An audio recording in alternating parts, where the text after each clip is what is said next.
Do you feel like you're always stressed at work? Do you have a feeling that things are just out of kilter, they're not quite the way they should be? Have you started to read self-help books but found that they just don't quite answer the questions that you need answering? How do you figure out what's going on and what you should do about it? That's what we talk about in this interview. I'm Jeremy Klein, and this is Change Work Life.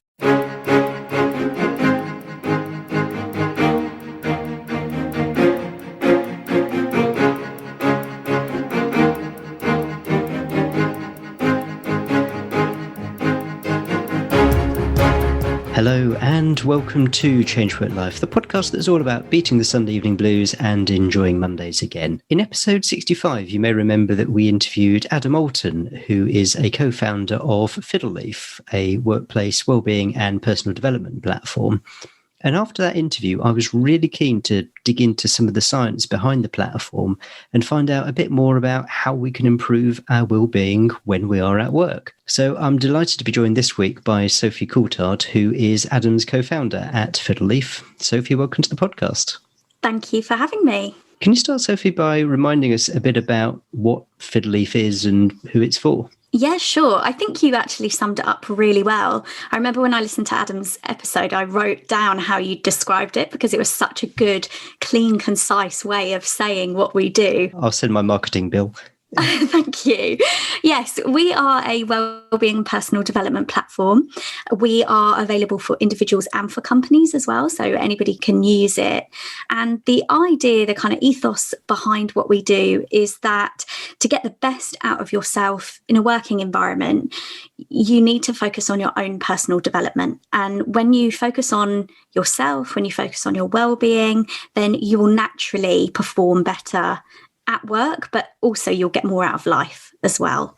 And so the platform supports people with various areas of personal well-being, and they're all areas that can impact across our lives, so self, personally, and at work. And what does that support look like? What's on the platform? So everybody who takes a subscription with us, they start with an assessment. I think this is what we're going to talk a little bit about the science later. So the assessment is, we call it the Wellbeing Assessment, and it's based on a piece of Nobel Prize nominated science that was created really as early as the 60s and 70s.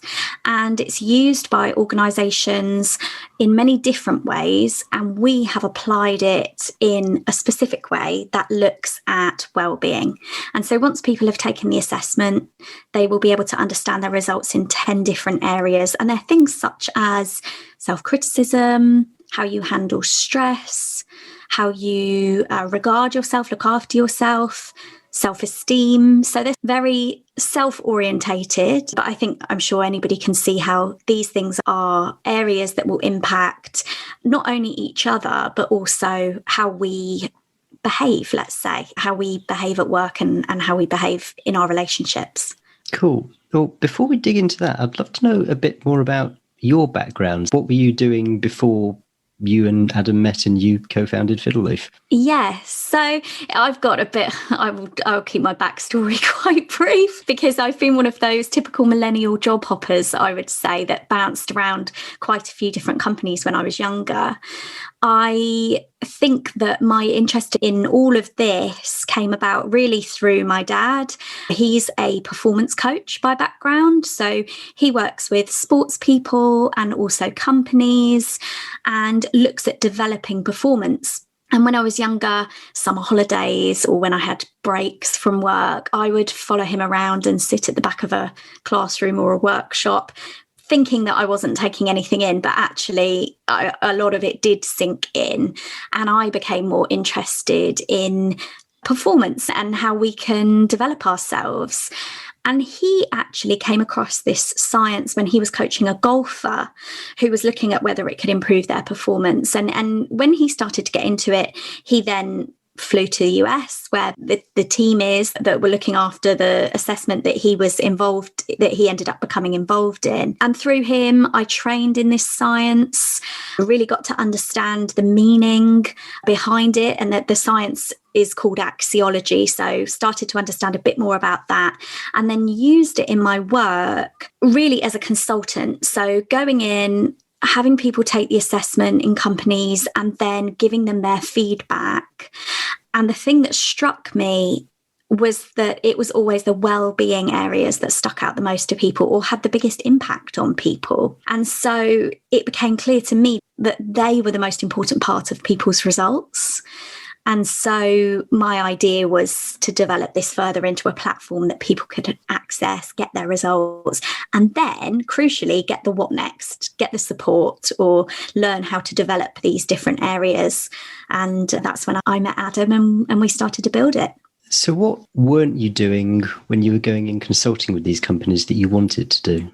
I wanted, thinking with a business hat on, what I was doing wasn't scalable. Going in and giving people feedback one-to-one on their results and interpreting their results really is what people that use this science often do. What I wanted to do was build something that was very simple, streamlined, that took away a lot of the fluff and focused on the areas that really dig in to people. When you see a result for self-criticism and you really start to understand about how critical you might be of yourself, how much you beat yourself up, and why you do that. Is it because you have high standards and therefore you're trying to be a high performer in the workplace, but actually it's having a negative impact because you're being very self-critical and that in turn is driving down your self-esteem? I wanted to be able to put this into something where people could come to it, understand, and then learn different ways that they could develop themselves that aren't. One thing that I struggled with when I was looking at a lot of these workshops and self-development platforms, especially when they're aimed at companies or being sold to companies, is that they were very corporate, quite stiff sometimes in their approach. It didn't have a lot of personality, and I didn't feel like I could relate to a lot of it. And I think that's what a lot of people struggle with, particularly younger people. They spend their time on YouTube, on social media. So why wasn't the development content out there a little bit more suited to that? And that's what I wanted to combine into the platform. So we do use a lot of podcasts, YouTube videos, and shorter videos as well to capture people's attention. And so is it all intended to be consume at your own pace stuff, or do you still do in-person assessments, workshops, that sort of thing? I do still do face-to-face work with people, obviously not right now, but I do still work with people. But the idea is that it's a self-serve platform, so people can log in whenever they like and put that time into their own personal development and well-being, either when something crops up, so maybe they're going through something at work and they can turn to it for some extra support, or just as part of their personal growth, really. I think we think about well-being very much in terms of health and fitness, and it's quite easy to understand the concept that we should be working out regularly in order to see results. And I think the same goes with personal growth. And so that's what we're trying to build, something that people can come back to and work on over time. You used a word earlier that I'd never heard of before, axiology. What is axiology? Yes. So axiology is the foundation of the science that we use, the wellbeing assessment. And where do I start with this? And I'll try to keep it interesting as well and not go too geeky on it. But the science of axiology is the science of value. So how would I put this? It's looking at how people value things. And generally, if you value something more, you will tend to give it more attention. You'll tend to be better at it. So it looks at this, and it looks in terms, a very simple way of saying it would be, if you value yourself, you'll likely have a higher self-esteem. Very simple. And the assessment breaks axiology down and looks at these different areas within it. So there's 3 areas within axiology or within this science, and they are, and if I talk about it in terms of yourself, you have your systemic self, which is where you sit in the system, or you as a cog in the wheel of life, let's say. You have your extrinsic self, which is almost your social self or the role you play in the world.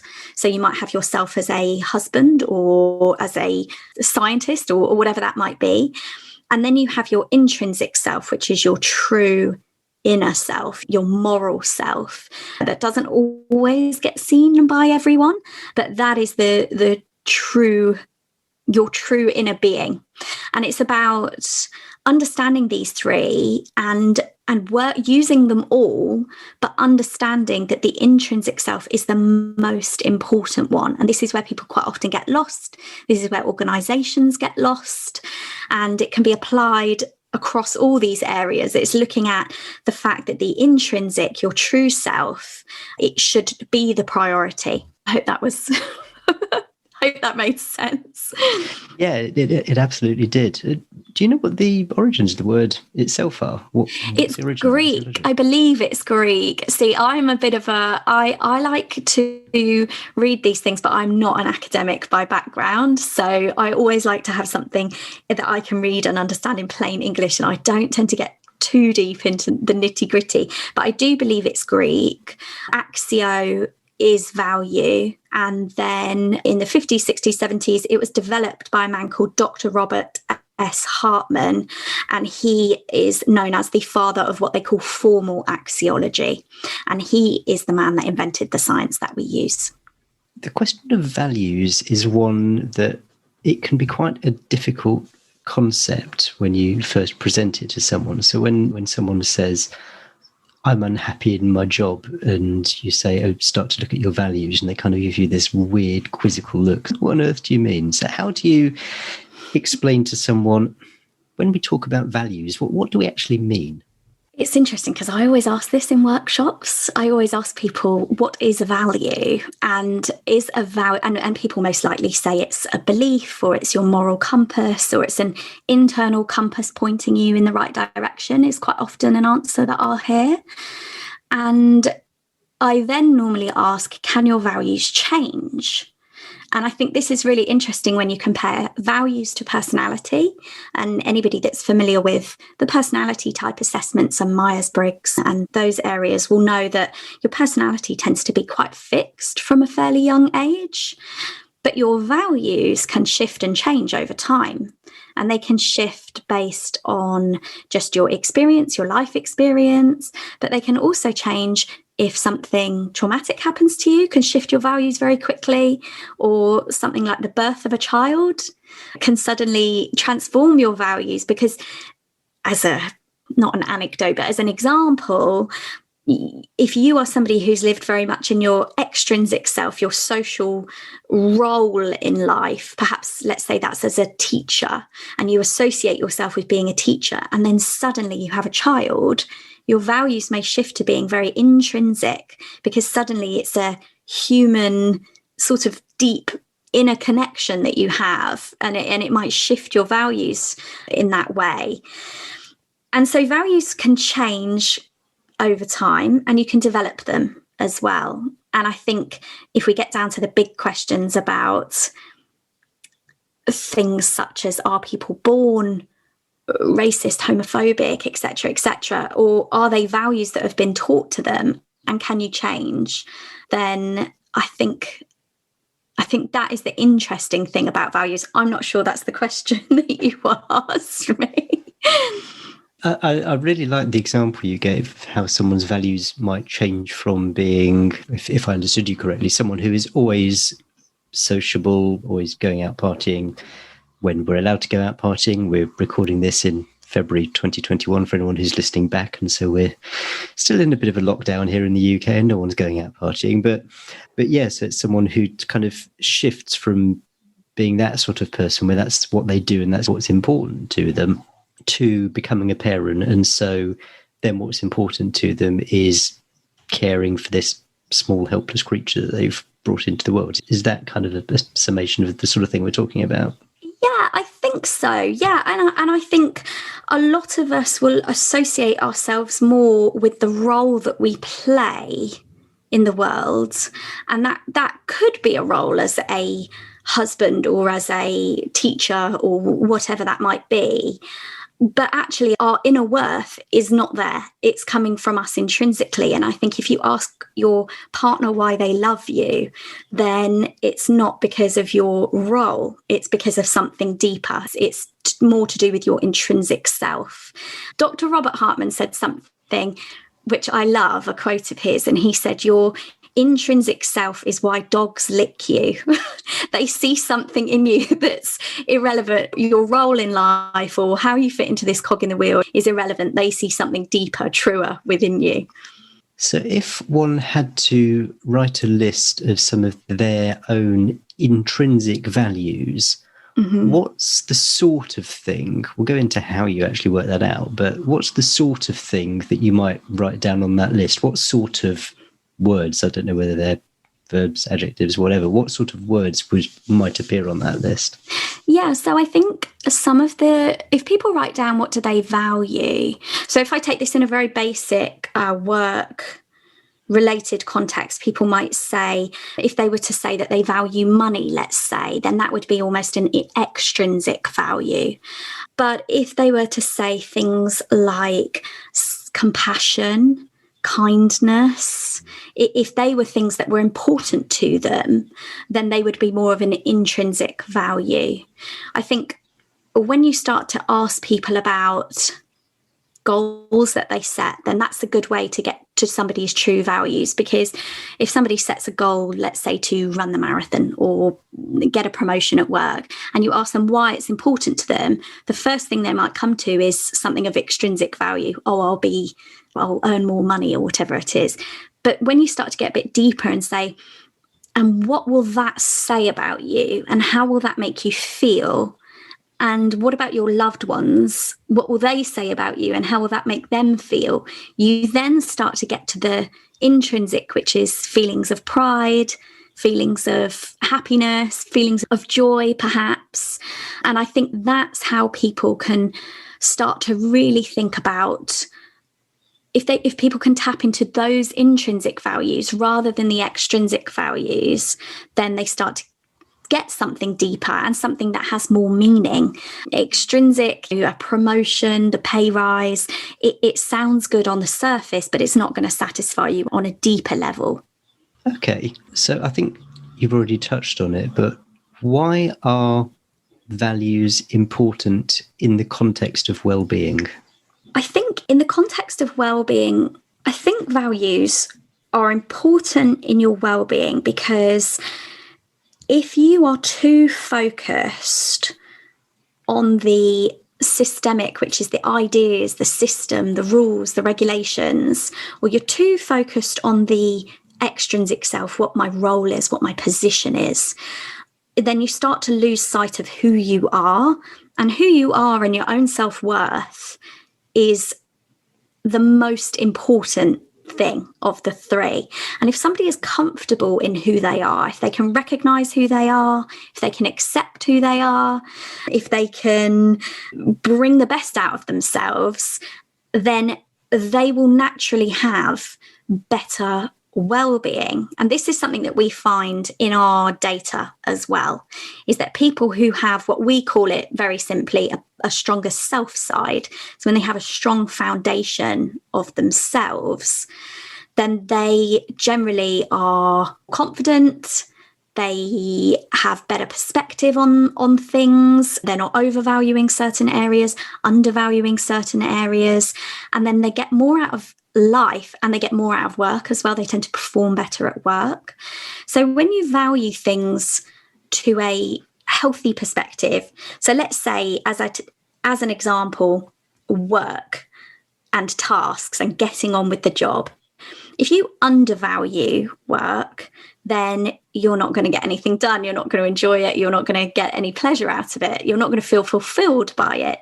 On a contrast, if you overvalue work, then you could be a workaholic. You could neglect people for the sake of getting on with the task. You could be somebody who demands a lot from your team and is always focused on work rather than whether people are getting the most out of it.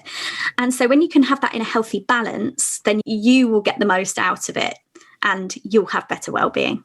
Who determines what's a healthy balance? This is where the science comes in. So this is the assessment that we use will measure all of those things, and it's got over 50 years of research behind it. I didn't invent it. I can't get to the bottom of how it works. It's got a huge algorithm behind it, but its simplicity in the way that it works reveals these different areas of really intrinsic, extrinsic, and systemic thoughts. But then does it measure them against at some kind of objective scale that's kind of been developed as a result of all this research? Or is it more developing your own scale and trying to see where you fit in with that and developing your own ideas around that? It will look at things. So as an example, we have averages and we have things that we can look at for benchmarking. I think for every individual, it's about looking at where you are and then looking at where you might want to develop. And if you're in a good place, then you can get a little bit pickier on areas that you might want to develop. Whereas if you're not in a great place and you have a lot of stress, and stress is a huge derailer of well-being, as it is so obvious that if you're under a lot of stress and pressure, then quite often everything else goes out the window. So you won't look after yourself. Your self-esteem may be poor. You might not have any sense of self-direction. Then that can have a real impact. And then for you, it's about looking at, okay, the stress is the priority. So how do I deal with the stress first? So I think there's an element of both in there. And to what extent are you looking at changing, for want of a better word? What extent are you looking at changing external factors, and to what extent are you actually looking at changing just your own mindset around these things? What do you mean by external factors? Someone's unhappy at work. They might think the solution is to change job, and that may be the solution. It may not be the solution. So what I'm interested to know is whether going through this exercise of identifying your intrinsic values or extrinsic values, that sort of thing, whether what comes back to you does it encourage you to look around at your extrinsic circumstances and see what changes you should make to those? Or does it encourage you to reflect on yourself and how you internally deal with whatever it is? Yes, I think there's an element of both. And as you were describing that, it made me think of somebody that I gave feedback to once, and they immediately resigned the next day, and they were a new director in a company, and I thought, oh gosh, what have I done? But I think all I did really was, by interpreting their results, I held a mirror up to how they were feeling deep down inside.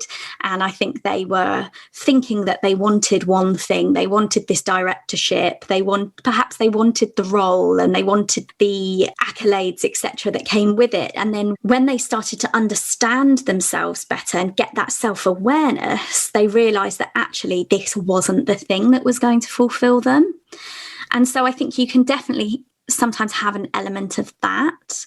I think that one thing which we're seeing in a piece of research that we're in the middle of looking at right now is that generally, the external stuff, the handling work pressure, being able to problem solve effectively at work, being able to value people and the job, the results are not bad.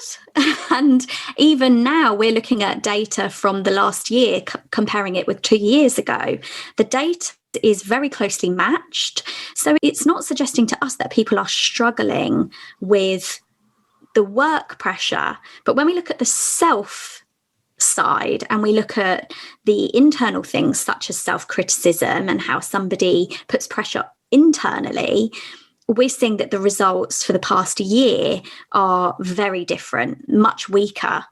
And so that's suggesting to me, and at the moment I'm just throwing ideas around here because we've just started to look at it. And obviously, with all of this data, all it does is raise questions. It doesn't really give you the answers, but it's suggesting to me that people are putting more pressure on themselves, and it's not necessarily coming from the external factors. It's actually, I don't know what's causing it, but it seems like it's the internal pressure which is hitting people at the moment.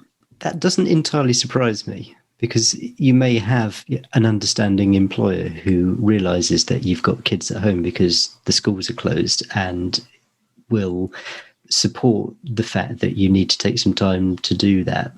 But internally, you'll still feel, oh, I'm letting my employer down, but at the same time, I'm letting my child down, and I should be able to do all of this learning that the school has provided. And yeah, I can actually understand how. I think you've hit the nail on the head there. How is this data collected out of interest? Where's the data come from? So we're looking at our users, so the people who have taken the wellbeing assessment on our platform over the past year or so. So because we launched in the summer of 2020, so everyone who's taken the wellbeing assessment through FidlLeaf has taken it during a pandemic. And then what we've done is, as I mentioned earlier, there are other organisations and other various different types of companies that use this assessment as well, although not applied in the same way as us. And I'm on the board of the institute, the Hartman Institute, who look after the science and spread the word, as it were. And so we talk to each other and we share data where relevant. So yeah, I've compared it to some data from a few years ago to look at the averages. And it's all as a result of this, effectively this sort of personality test, which I'm sure is the wrong word to use, but people doing this assessment, it's the data from that is the data that you use. Yes. So we all use the same assessment, everybody who uses this science, but how we display the results or how we look at the results might be different. So what does that assessment look like? Someone taking the assessment? It's quite strange, actually. And it's funny that you said personality assessment, because I think everybody thinks of those assessments where it says, are you more like this or less like this? And you have to rate it from 1 to 5 or something like that. And generally there are 100 questions and they all are sort of similar. And you're trying to work out, what is this saying about me? And this is quite different, actually. And it will probably make a bit more sense given what I've talked about. So what Robert Hartman did was he looked and he ended up, after his research period, he took 18 statements, and all you're asked to do is order them from positive to negative, and then you're given another set of 18 statements and you're asked to order them from agree with to disagree with. And it takes about 15 minutes. And what's interesting is when you take it, you think, what is this? It's got no relevance. So these random words and sentences that I'm being asked to put into an order. But what's quite clever is all of these statements, they have either an intrinsic or an extrinsic or a systemic value to them. A lot more complicated than how I'm explaining it right now. But what it forces you to do is actually sift through your own values and say, actually, this is better than this. And you are making your own value judgment, axiological decision of where to place those statements. And then the results, obviously, are given to you in the 10 different wellbeing areas. I like the idea of a test where you rank things, because the ones where you see a statement and it's strongly agree, neutral, or disagree, strongly disagree. I always find those are quite difficult, thinking, do I agree with this? Or do I strongly agree with this? What does it mean? But I think the idea of being able to sort of say, no, this one's definitely more important than this one, that's a really interesting approach. And what people normally say is that some are very obvious, very obviously good, very obviously bad. And then there's a grey area in the middle, which is where you really have to tap into yourself to decide where to put them. And I think nothing against personality assessments. I think you can get a lot from them, and companies use them a lot. Anyone going for a new job pretty much has to take some kind of psychometric assessment. But sometimes you can figure out what you should be putting in order to get that job. If you're going for a sales position, then you can almost deduct where you should put some of these scales to reflect that you would be better at sales, let's say. So yeah, the abstract nature of it, I think, is what makes it unique. I'm sure the answer to the question who should do this test is probably everyone should. But leaving that aside, what might someone be experiencing? What might someone be feeling that is indicative that maybe things aren't in alignment and they might benefit from doing this sort of exercise? I think it's interesting that you said, should everyone take it? Because back in the 70s, I think it was Nixon's psychiatrist got a hold of this and wrote a letter to President Nixon saying that everyone in America should take this assessment. And they actually wanted to use it to understand who may have psychopathic tendencies, which is completely against what Hartman's work was all about. He was all about how can you develop good in people.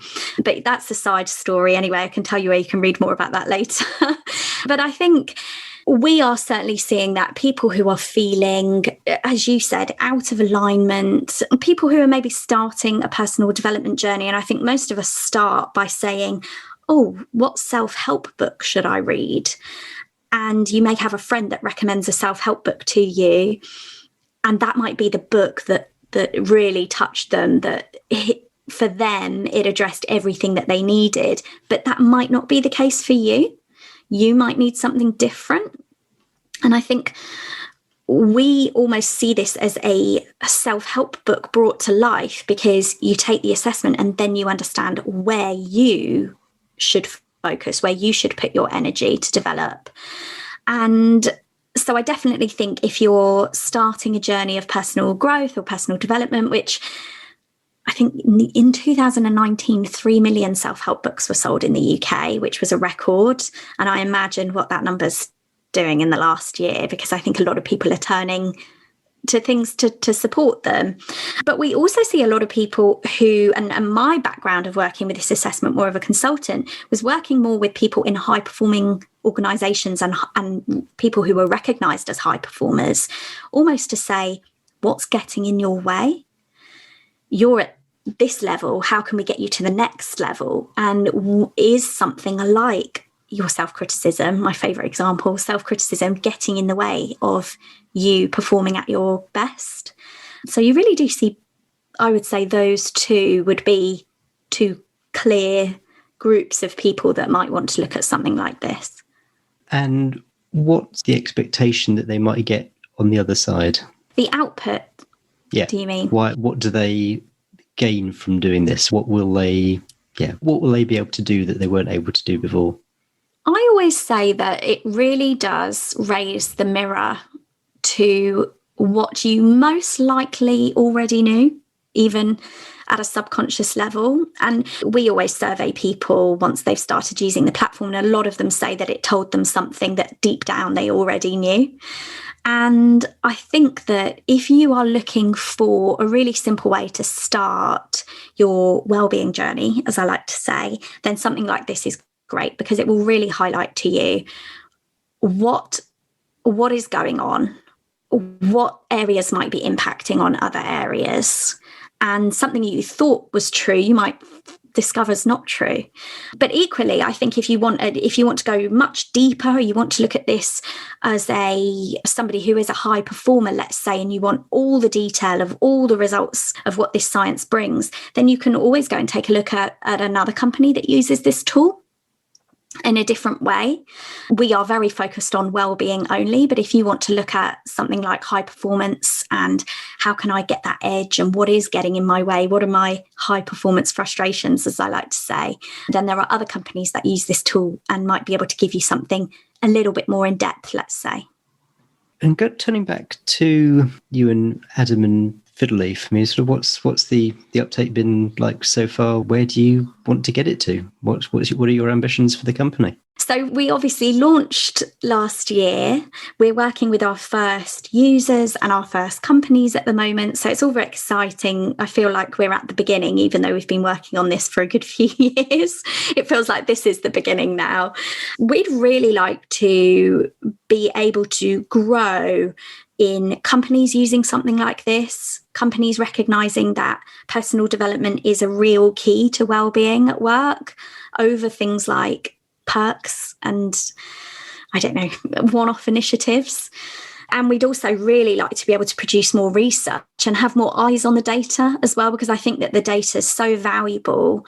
And what can it tell us, and what can it help us to understand about what wellbeing should be like in the future as well? So that's something that's my inner geek is excited about. And the more users that we have, the better our data is going to be.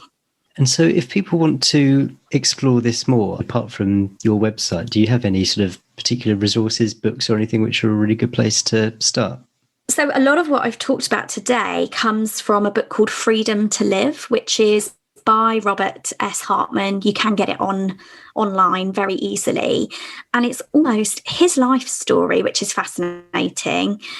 His theory and how he's developed this idea of formal axiology. And then he does also talk about how you can develop yourself, how you can develop this intrinsic self as well. So it's part biographical and then part self-help book, but it's not something that's, I don't think he has the recognition that he should have. And then the Institute as well, the Hartman Institute, which you can find online, has lots of resources about axiology, especially if people are looking to put it into practice, and maybe as a company looking at how they can use axiology in the way they make company decisions as well.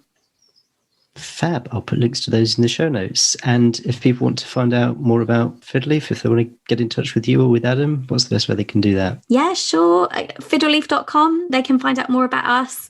And we're pretty active on social media as well. And we are also running a workshop nearly every month, free workshop. And it's all focused on each different wellbeing area. So anybody can find the links to that on our website and come and get a taster of what we do if they want to. Brilliant. There's only so much we can dive into a topic in a short 30-minute interview, but thank you for the introduction. It sounds absolutely fascinating. And thank you so much for coming on the podcast. Thank you, Jeremy. Okay, what do you think of that then? I hope you enjoyed that episode with Sophie Coulthard of FidlLeaf. What Sophie was saying about values, and particularly identifying your intrinsic values, just really chimed with me, and I can see just how important it is. When you're in the workplace, it's easy to feel like you should be acting in a particular way, or that a particular promotion is what you should be going for. But once you dig into these intrinsic values, it may actually turn out that that's really not right for you at all. I also like the idea that it's when you start to read self-help books that you might be in a position where you'd benefit from the sort of process that Sophie was talking about. One of the challenges is it's often difficult to know when and in what circumstances something will be right to you, so I was really pleased that Sophie raised that as a potential indicator. If you want to find out more about the subject of axiology or get in contact with Sophie, then you'll find links to FidlLeaf and the book that Sophie mentioned in the show notes page for this episode, which are at changeworklife.com/85 for episode 85. And if you know someone who does always seem stressed out at work, why not share this episode with them? They might find something that really helps them. And you can do that using the social share links, which are also on the show notes page for this episode. Once again, they're at changeworklife.com/85. As always, there's another great interview coming up next week. So if you haven't already, please subscribe to the show, and I can't wait to see you in next week's episode. Cheers. Bye.